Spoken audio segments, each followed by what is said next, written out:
ओम तत्सत। ओम। इच्छा और जरूरत, यह एक ही सिक्के के दो पहलू हैं। जरूरत वो होती है जिसके बगैर हमारा जीवन अधूरा हो जाता है, जिसके बगैर हमारा दिनचर्या पूरा नहीं हो सकता। तो रोटी बिल्कुल हमारी जरूरत है, कपड़ा बिल्कुल हमारी जरूरत है, और रहने के लिए एक छत भी हमारी जरूरत है। लेकिन आज हमारी जरूरत इन सब से कई आगे निकल चुकी है। तो आज अगर एक बच्चे से पूछा जाए कि तुम्हें कौन सी वस्तुएं मिलने से हैप्पीनेस, खुशी मिलेगी, तो बोलेगा एक कार, एसी होना चाहिए, मोबाइल फोन मेरे पास होना चाहिए, मुझे इस तरह के थिएटर में जाना चाहिए, मेरे घर में इतने कमरे होने चाहिए, मेरे पास बहुत सारे कपड़े होने चाहिए, और वो सारी मॉडर्न एक्सेसरीज चीजों की बातें आपको बता देगा। वो बिल्कुल कंपेयर करेगा कि मेरे दोस्त के पास ये है, उसके पास वो है, और मेरे पास नहीं है, इसलिए वो मायूस भी है। लेकिन क्या वाकई में वो उसकी जरूरत है? क्या वाकई में वो उसके सुखों का साधन है, जिसके बिना उसका जीवन नहीं चल सकता? तो ये तीन वस्तु, रोटी, कपड़ा और मकान से आगे हर वस्तु आज हमारी इच्छा है। आज हमारे जीने के लिए वो एक स्टेटस सिंबल बन चुका है, और हमें लगता है कि हमें अपना स्टेटस सिंबल बढ़ाने के लिए वो चीजों को प्राप्त करना बहुत आवश्यक है। तो आज व्यक्ति लाखों कमा कर भी खुश नहीं है, क्योंकि उसके ऊपर ईएमआई का इतना बोझ जो चल रहा है। उसको हर वक्त टेंशन रहता है कि नेक्स्ट मंथ अगर उतना जनरेट नहीं कर पाया तो क्या। और अगर ईएमआई का भी टेंशन ना हो, तो भी उसकी इच्छा कि आज मुझे अपने परिवार के लिए और ज्यादा मनी कमाना है, ताकि मैं एक से ज्यादा घर खरीद सकूं, ताकि मैं और बड़ा लेविश लाइफस्टाइल जी सकूं। तो क्या है, ये जरूरत है या हमारी इच्छा, जिसने आज हमें कंट्रोल करके रखा है, जिसने हमारी शांति को भंग कर दिया है, और हम इस इच्छा के जाल में ऐसे फंस चुके हैं कि एक इच्छा पूरी होते ही दूसरी इच्छा पनपने लगती है, और फिर से हम उसी भागदौड़ में उलझ जाते हैं, और हम इससे उभर ही नहीं पाते कि हमारे अंतिम वक्त तक हमारे मन में इच्छा रह जाती है, मैंने ये नहीं किया, मैंने वो नहीं पाया, काश मुझे थोड़ा सा वक्त और मिल जाता तो मैं ये काम भी कर लेता।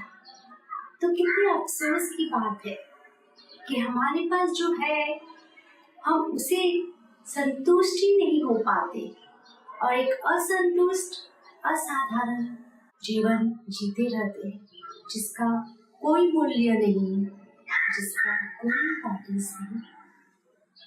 और अगर हम सब एक पल बैठ के सोचें, क्या वाकई में वो चीज मिलने पे मैं खुश हो जाऊंगा?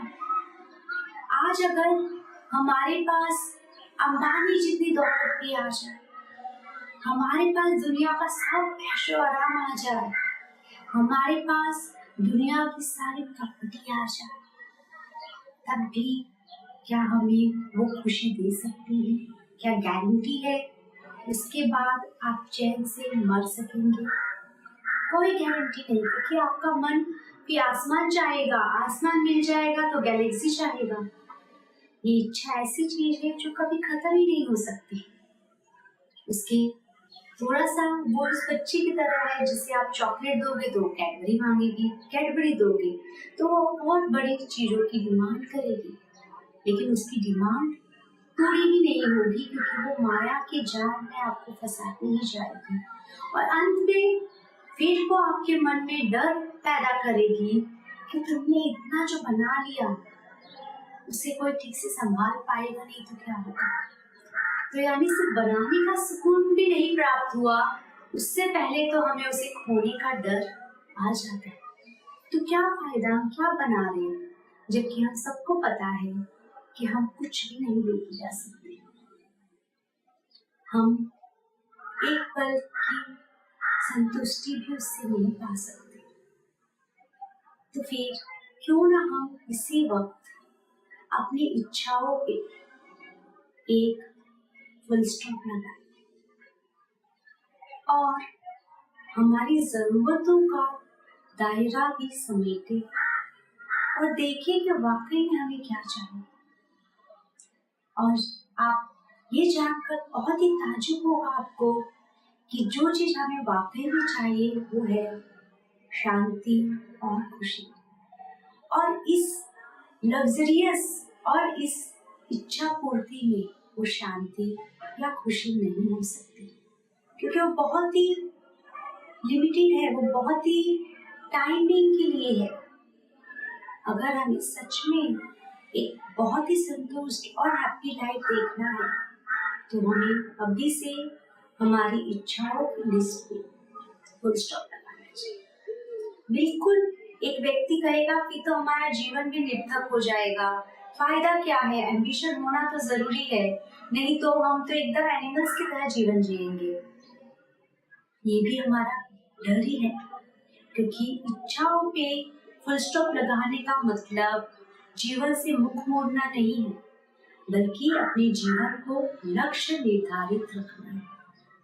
क्योंकि आपका जीवन जिस लक्ष्य के लिए आया है यहाँ, उसके लिए तो आपकी आत्मा आपको उत्साहित करती ही रहेगी, लेकिन वो जो लक्ष्य है उसमें डर नहीं होगा, उसमें समर्पण होगा।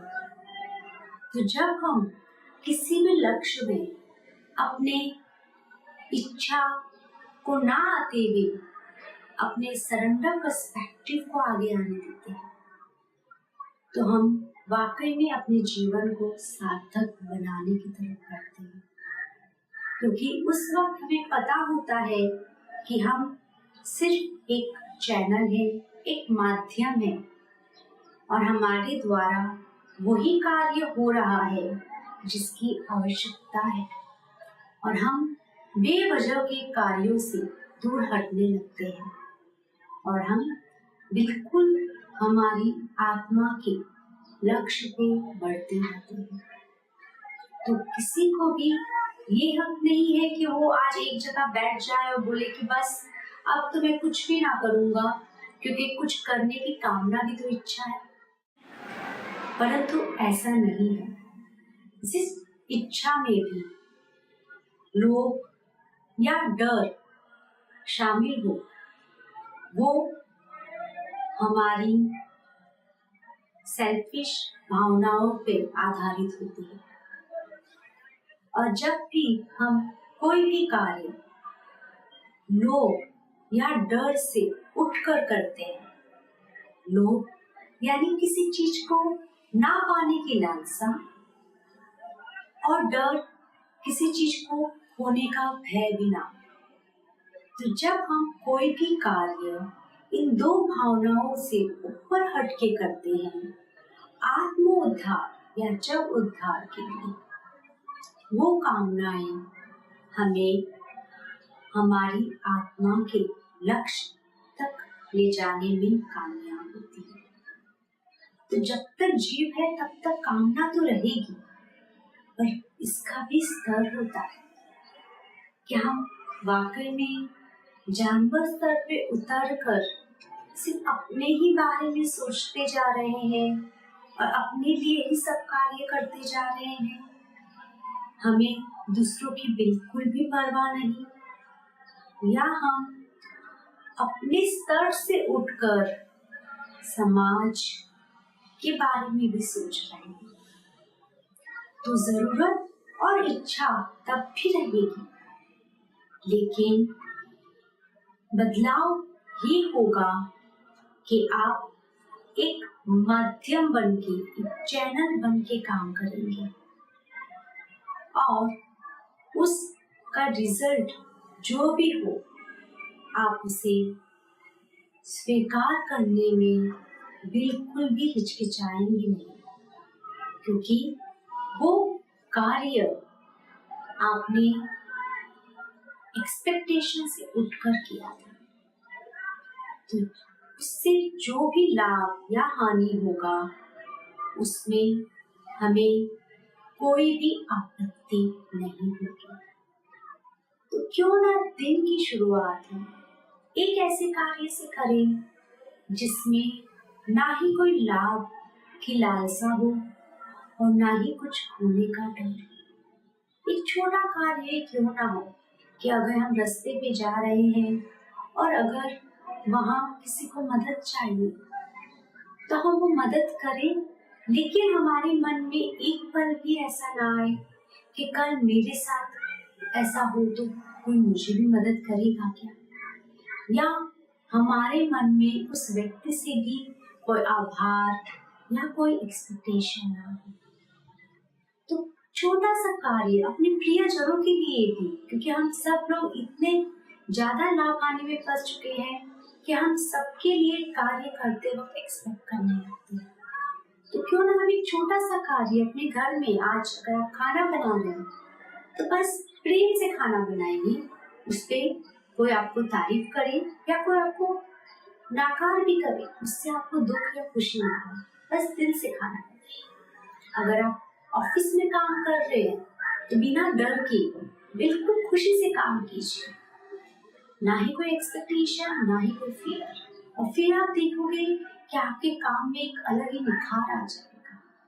तो बस जब भी कार्य आप कर रहे हैं सिर्फ दो भावनाओं से उसे आपको दूर रखना है कि कहीं वो कार्य आप किसी भय में तो नहीं कर रहे क्योंकि आपको कुछ खोने का डर है, या कोई लालसा भी तो नहीं कर रहे क्योंकि आप किसी चीज को पाना चाहते हैं। बस यही बात का अगर हम ध्यान रखेंगे तो हम बहुत सी उलझनों, बहुत सी टेंशन से खुद को बचा पाएंगे। तो एक नई शुरुआत अपने खुद के लिए हम मिल के करेंगे। ओम तत्सत।